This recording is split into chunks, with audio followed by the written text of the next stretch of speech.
Good evening. Next work जो है वो हमारा पोस्ट कॉलोनियल पेपर से है और इसका नेम है things fall apart. Things fall apart जो कि लिखा है चिनुआ अचेबे ने। ठीक है, चिनुआ अचेबे ने ये वर्क लिखा है things fall apart. Things fall apart का क्या मीनिंग है कि सारी चीज़ें बिखर गई। ये वर्क जो है 1958 में लिखा गया पोस्ट कॉलोनियल वर्क है। What is post colonial work? कि कॉलोनाइजेशन के बाद, कॉलोनाइजेशन आपको ऑलरेडी मैंने प्रीवियस लेक्चर्स में समझा चुकी हूँ।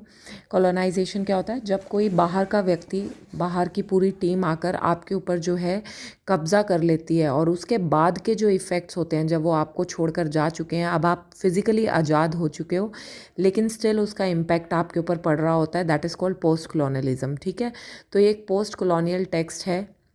यहाँ पे लिखा गया है थिंग्स फॉल अपार्ट में चिनुआ अचेबे ने अफ्रीका वाले साइड की जो है एक रियल पिक्चर दिखाने की कोशिश की है। इससे पहले अगर हमने हार्ट ऑफ डार्कनेस वर्क पढ़ा हुआ है, ठीक है, तो उसमें हमने देखा था कि जो राइटर हैं वो वाइट को ही जो है वो सुप्रीम दिखा रहे हैं, उनकी ही सुप्रीमेसी दिखा रहे हैं, और जो वहाँ के नेटिव पीपल हैं, जो वहाँ के रहने वाले हैं, उनको लोअर दिखा रहे हैं। बट यहाँ पे चिनुआ अचेबे ने पॉजिटिव प्लस नेगेटिव दोनों पॉइंट्स दिखाए हैं और उसने बताने की कोशिश करी है कि कैसे जो है अफ्रीकन लोग जो हैं उनको भी जीने का अधिकार है, उनकी भी अपनी एक सभ्यता है। हाँ, नो डाउट उनके अंदर भी फॉल्ट्स हैं जो कि हर एक कल्चर के अंदर पाए जाते हैं। ठीक है, सो हम ये स्टार्ट करेंगे वर्क थिंग्स फॉल अपार्ट। ठीक है, थिंग्स फॉल अपार्ट जो है one of the most important work है चिनुआ अचेबे का। इसका जो टाइटल है वो लिया गया है विलियम बटलर यीट्स के वर्क 1921 की। उनकी एक बहुत फेमस पोएम थी जिसका नाम था the second coming. The second coming poem में से ये टाइटल उठाया गया है। सेकेंड कमिंग पोएम के अंदर लाइंस थी, उसके अंदर लिखा हुआ था थिंग्स फॉल अपार्ट, और चिनुआ अचेबे को वो वर्ड्स बहुत अच्छे लगे, वहाँ से ये टाइटल उठाया उन्होंने अपने वर्क के लिए। ठीक है, सो ये जो वर्क है इसमें मेन कैरेक्टर है ओकोंक्वो। ओकोंक्वो, ठीक है, ओकोंक्वो ने एक, ये यहाँ पे बेटे आपको इग्बो ट्राइब के पीपल दिखा रखे हैं। कौन सी जाति के लोग दिखा रखे हैं? Igbo, IGBO, Igbo. इग्बो नाम की एक कम्युनिटी है, वहाँ के लोग दिखा रखे हैं। और वहाँ पे ओकोंक्वो नाम का एक पर्सन है जो बहुत फेमस है because of his wrestling qualities. वो एक मैनहुड काइंड ऑफ पर्सन है जो कि रेसलिंग में अभी अभी एक मैच जीता है और उसकी बहुत जय जयकार हो रही है अपनी कम्युनिटी ट्राइब में। ठीक है, ओकोंक्वो के एक फादर हैं जिनका नाम है यूनोका। ठीक है, यूनोका एक वीक पर्सन कंसीडर किए जाते हैं। वो एक लेज़ी म्यूजिशियन है। लेज़ी म्यूजिशियन समझते हो कि जो उस टाइम पे बेटे गाने बजाने वालों को इतना इम्पोर्टेंस नहीं दी जाती थी, उनको जो है नकाम माना जाता था, नकारा माना जाता था, इधर उधर भटकने वाला माना जाता था। तो उस टाइम पे जो गाना गाना बजाना ये लड़कियों की क्वालिटी मानी जाती थी और रेसलिंग करना, मैचेस खेलना ये लड़कों की क्वालिटी मानी जाती थी। तो वहाँ पे ओकोंक्वो को तो बहुत इज्जत से देखा जाता है लेकिन उसके फादर यूनोका को वीक पर्सन कंसीडर किया जाता है। ठीक है, और उसके ऊपर बहुत सारा जो है वो क्रेडिट भी था। क्रेडिट समझते हो कि बहुत सारा उधार भी था, कि उसने बहुत सारे लोगों से उधार ले रखा था। इसके बाद है बेटे ओकोंक्वो जो है वो बहुत ग्रेट बन गया, becomes great. Lots of wealth उसके पास आ गई, 3 वाइफ्स थी उसकी, बच्चे थे। Treats very badly his family members, और वो अपने फैमिली मेम्बर्स को बहुत बुरी तरीके से ट्रीट करता था अपने ब्रेवरी के उसमें, कि भाई मैं तो बहुत ताकतवर हूँ, ये सब मेरे सामने कहीं एग्जिस्ट नहीं करते। आ गया समझ यहाँ तक?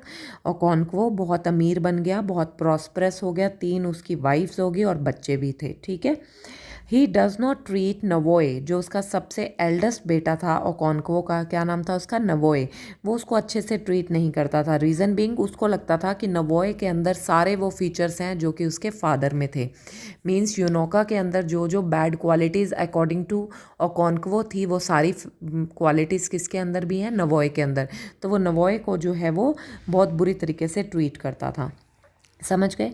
मीनवाइल क्या होता है कि ओकोंक्वो के जो ट्राइब है, मतलब इग्बो पीपल जो हैं, उनकी लड़ाई हो जाती है अपने साथ वाले नेबरिंग ट्राइब से, और उस लड़ाई में ओकोंक्वो की टीम जीत जाती है।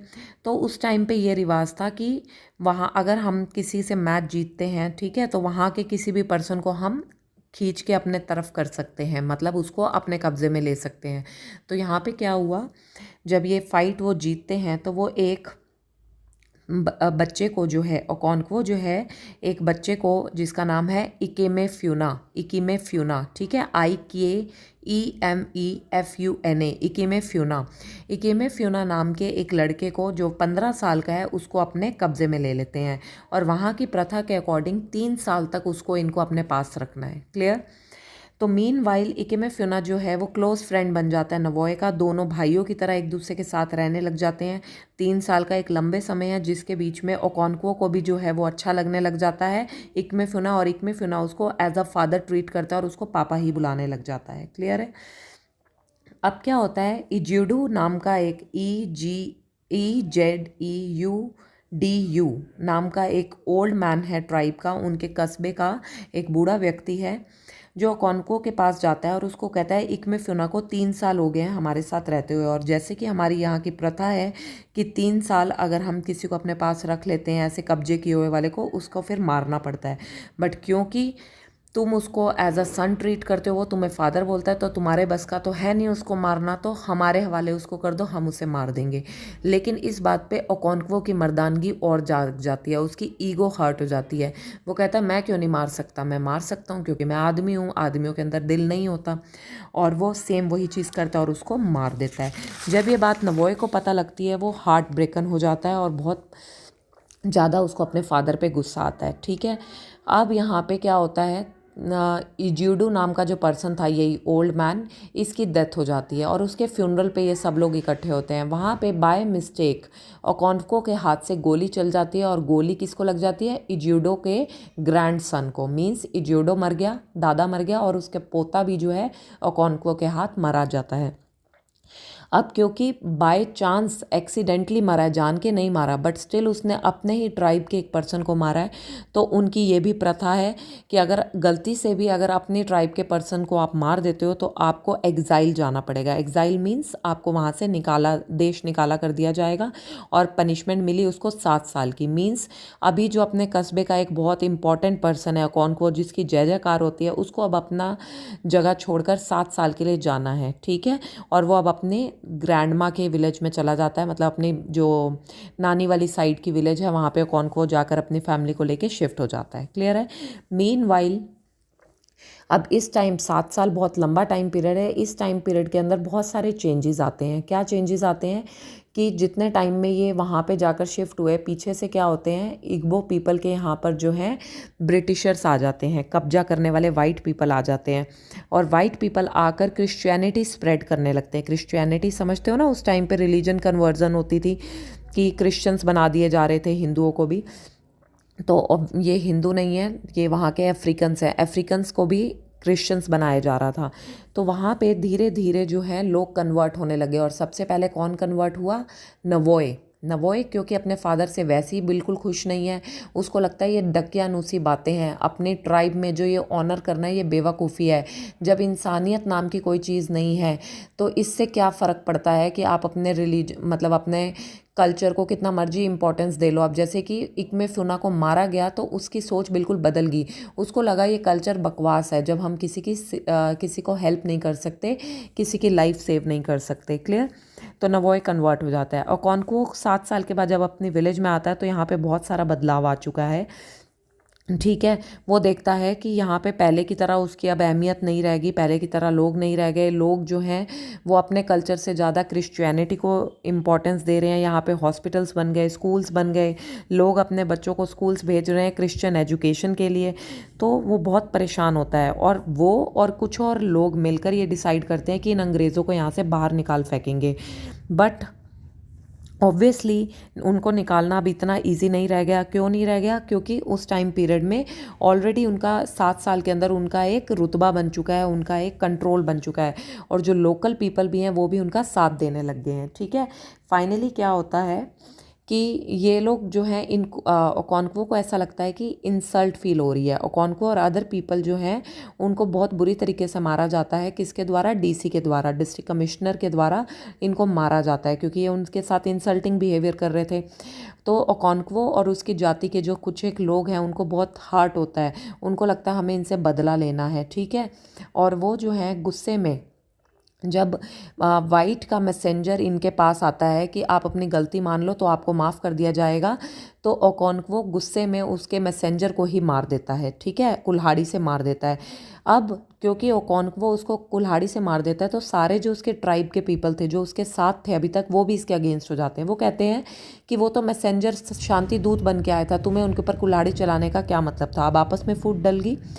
तो फाइनली क्या होता है कि बजाय इसके कि वाइट उसको पकड़ कर लेके जाएं और उसको जेल में डालें और उसको मारें, उसके ऊपर टॉर्चर करें, ओकोंक्वो ये डिसाइड करता है कि मुझे खुद फांसी चढ़ जानी है, और वो फांसी चढ़ जाता है, ठीक है। अब वो फांसी चढ़ जाता है, डीसी वहाँ पे आता है, डिस्ट्रिक्ट कमिश्नर आता है, और वो इस चीज़ से हैरान है कि ये ओकोंक्वो जो मौत मरा वो इसलिए मरा आउट ऑफ सेल्फ रिस्पेक्ट और अपनी कम्युनिटी की इज्जत बचाने के लिए, कि हम सर झुका के नहीं मरेंगे, मतलब अंग्रेज़ों के हाथ नहीं मरेंगे, अपने आप हमने डेथ कमिट करी। और वो इसीलिए भी लड़ रहा था क्योंकि वो चाहता था वाइट यहाँ से चले जाएं और उसकी जो इग्बो कम्युनिटी है वो पहले की तरह आज़ाद हो जाए। बट वहाँ के लोगों ने इस हैंग हुई हुई लाश को उतारना ज़रूरी नहीं समझा। रीज़न बीइंग, क्योंकि ये भी उनकी प्रथा है कि अगर कोई आत्महत्या करता है तो ये उसको लास्ट जो है जनाजा नहीं देंगे, उसको जलाएंगे नहीं या दफनाएंगे नहीं। तो यहाँ पे डीसी बहुत हैरान होता है कि ये कैसी कम्युनिटी है कि एक इंसान जो इनके लिए मर गया, इनकी इज्जत के लिए मर गया, इनके कल्चर के लिए मर गया, तो इन्हीं का कल्चर उसको एक्सेप्ट नहीं कर रहा। और यहीं पे ये जो नॉवल है वो ख़त्म हो जाता है, थिंग्स फॉल अपार्ट।